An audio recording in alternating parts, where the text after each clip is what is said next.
3월 20일 목요일 새벽입니다. 오늘 같이 기도하실 말씀은 창세기 21장 8절에서 21절까지 말씀입니다. 그 중에 12절 말씀입니다. 하나님이 아브라함에게 이르시되 내 아이나 내 여종으로 말미암아 근심하지 말고 사라가 내게 이른 말을 다 들으라. 이삭에게서 나는 자라야 내 씨라 부를 것임이니라. 아멘. 오늘 말씀은 이삭이 태어나서 모두 기뻐하는 일이 있고 나서 그 다음에 일어난 일이죠. 아주 오랜만에 또 하나님의 언약이 실현되어서 모두가 행복하고 기뻐할 때 그 가정에 다시 찾아온 것은 불화였습니다.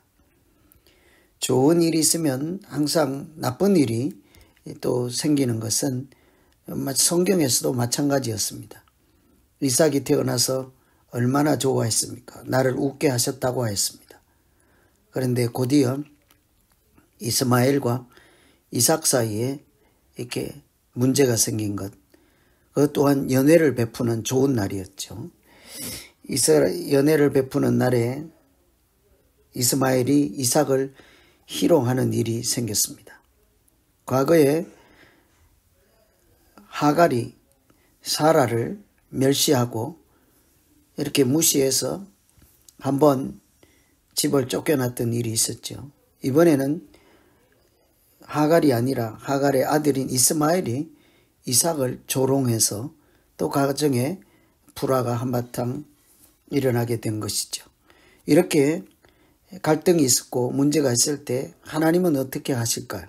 우리를 어떻게 인도하실까 보시면서 우리 믿음으로 기도하면 되겠습니다. 우선 아내의 말을 들으라고 하죠. 12절 하나님이 아브라함에게 이르시되 내 아이나 내 여종으로 말미암아 근심하지 말고 사라가 내게 이런 말을 다 들으라. 이삭에게서 나는 자라야 내 씨라 부를 것이니라. 이 하나님께서 아브라함에게 사라의 말을 들으라 합니다. 사라는 이스마엘이 이삭을 희롱하는 것을 보고 내쫓으라는 거죠. 여종과 그 아들을 내쫓으라. 그런데 하나님은 아브라함에게 그 내쫓으라는 말을 들으라는 것입니다. 당시 이스마엘은 금방 태어나고 이제 연애를 베풀게 되었을 때 이삭보다는 13살이 많지요. 어린아이일 때 13살과 갓 태어난 아이는 엄청난 차이입니다. 이스마엘이 어린 이삭을 희롱하니까 그것을 본 사라가 아브라함에게 내쫓아라. 다시 아들 때문에 가정에 분란이 일어나게 되었습니다. 아브라함 입장에서는 모두 사랑스러운 아들이겠죠. 그런데 한 아들을 내쫓아라 하니까 근심할 수밖에 없었습니다. 어찌해야 할 바를 모를 때 하나님은 사라의 말대로 내쫓으라는 것이죠. 어떨 때 참 하나님은 이해할 수가 없을 때가 있습니다. 두 아이 모두 사랑하라고 해야 하나님답지 않습니까? 그런데 사라의 말대로 한 아들을 내쫓으라.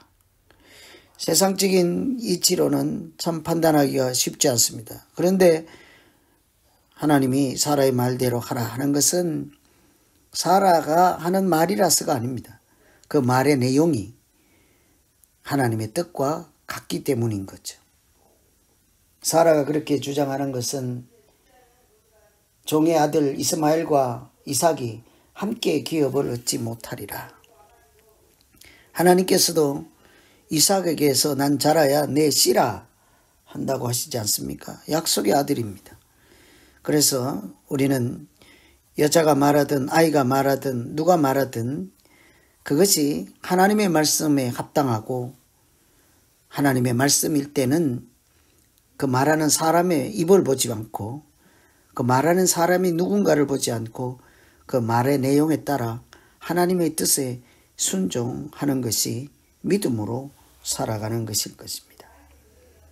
종의 아들 이삭과 함께 기업을 얻지 못한다 하는 하나님의 뜻에 따라 사라의 말을 하나님의 말씀과 같이 무게 있게 듣고 따라야 하는 것이 아브라함의 믿음이었습니다. 그러나 하나님은 전혀 근심과 걱정하지 말라 하였습니다. 우리는 세상적인 또 인간적인 관점으로 근심부터 하고 걱정부터 해서 하나님의 일을 망칠 때가 있습니다. 용감하게 용기 있게 믿음으로 감당하지 못할 때가 있습니다. 그럴 때마다 항상 우리가 염두에 둘 것은 이것이 하나님의 뜻에 합당한가이지 세상적으로 이치에 맞는가가 아닙니다. 합리적인가를 따지는 것이 아니라 하나님 뜻에 합당하고 하나님께서 영광을 받으실 만한 믿음으로 하는 행동인가를 돌아봐야 하지 않겠습니까? 그럴 때는 아내의 말도 들어야 하고 어린아이의 말도 들어야 하는 것입니다. 오늘 이런 말씀 보시면서 하나님, 우리가 누구의 말인지 살피지 않고 그 말이 하나님의 뜻에 합당할 때 우리가 하나님 우리에게 대언자를 또 증언자를 증인을 보내주셔서 하시는 하나님 말씀으로 받게 하시고 순종하게 하여 주시옵소서. 이렇게 기도하면 되겠습니다. 두 번째는 들으시는 하나님을 볼 수 있죠. 17절 하나님이 그 어린아이의 소리를 들으셨다고 합니다. 두려워하지 말라. 일어나 아이를 일으켜 내 손으로 붙들라. 하갈의 아들 이스마엘이 이삭을 놀려서 사라가 하갈과 아들을 내어 쫓자 광야에서 죽을 지경에 이르렀습니다. 아이가 죽는 것을 차마 볼 수가 없어서 하갈이 하나님 앞에 큰 소리로 울고 어머니의 심정을 하나님께 아뢰일 때 하나님은 그 부르짖음을 들었습니다. 그런데 그 어린아이의 소리를 들으셨다고 합니다. 하나님은 아무 힘도 없고 어린아이에 불과한 이스마엘을 외면하지 않았습니다. 그래서 그들의 소리를 들으셨다고 하죠. 하나님이 우리의 소리를 들으시면 그것은 은혜가 임하는 시작입니다. 하나님이 우리의 기도를 들으시면 응답이 임하시는 첫걸음이죠. 하늘에 계신 하나님께서 오늘도 우리의 울부짖음을 들으시고 우리의 부르짖음을 들으시고 우리에게 하늘의 은총을 내려주시는 믿음이 되기를 기원합니다. 하갈에게 어린아이의 소리를 들으셨다 하시고 근심하지 말고 두려워하지 말라 하실 때 하나님은 그의 눈을 밝히시고 샘물을 잡게 하고 생수를 얻어 먹을 수 있게 하였습니다. 그뿐만이 아니었습니다. 그를 통해 민족을 이루신다고 하십니다. 그뿐만이 아니었습니다. 그 아이와 하나님이 함께 하셨다고 하지요. 이처럼 우리는 우리가 내쫓음을 당했다고 해서 그가 마치 지옥에 떨어지는 존재라고 생각해서는 안 된다는 말씀입니다. 우리가 여러 차원의 종합적으로 하나님의 관점에서 세상을 볼 수 있어야겠습니다. 우리 생각에 이치에 맞지 않다고 마치 내어 쫓김을 당하거나 문제가 있을 때에도 참으로 겸허한 마음으로 겸손한 마음으로 하나님의 사랑을 입지 못할 자라고 섣불리 제외하거나 우리까지 더불어 멸시해서는 안 되지 않겠습니까? 그래서 이스마엘을 끝까지 지키시고 함께 하시고 나라를 만들어 주시고 또 그를 위해서 눈을 밝히시고 샘물을 찾게 하시는 하나님의 은혜가 얼마나 귀한지를 우리가 잘 알고 우리에게도 우리의 기도를 들으시고 우리의 마음을 감찰하시는 하나님의 은혜가 임하여서 우리가 끝까지 은혜의 자녀, 은총의 자녀로 살아가는 믿음 생활이 되기를 기원합니다. 오늘은 이스마엘과 이삭 사이에 그런 불미스러운 일로 인해서 가정에 큰 불화가 있을 때 하나님께서 아내의 말을 들으라고 쫓겨난 여인의 또 쫓겨난 아이의 소리를 들으시는 그 크신 하나님을 보았습니다.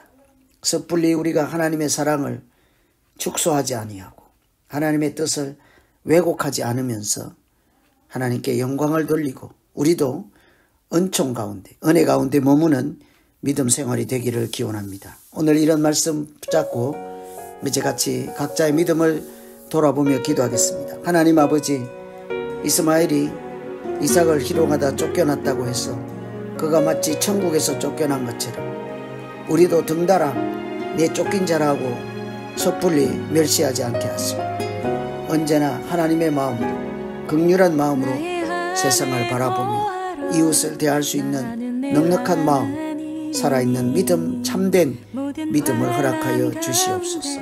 하나님께서 쫓겨난 자까지 어루만지시고 눈물을 닦아주시고 생수를 주시는 그 은혜를 우리가 깊이 새기게 하시고, 그러나 하나님의 말씀대로 우리에게 전하는 그 사람을 보지 않고 그 뜻이, 그 말씀이 하나님의 말씀일 때는 우리도 순종하며 믿음으로 살게 하여 주시옵소서.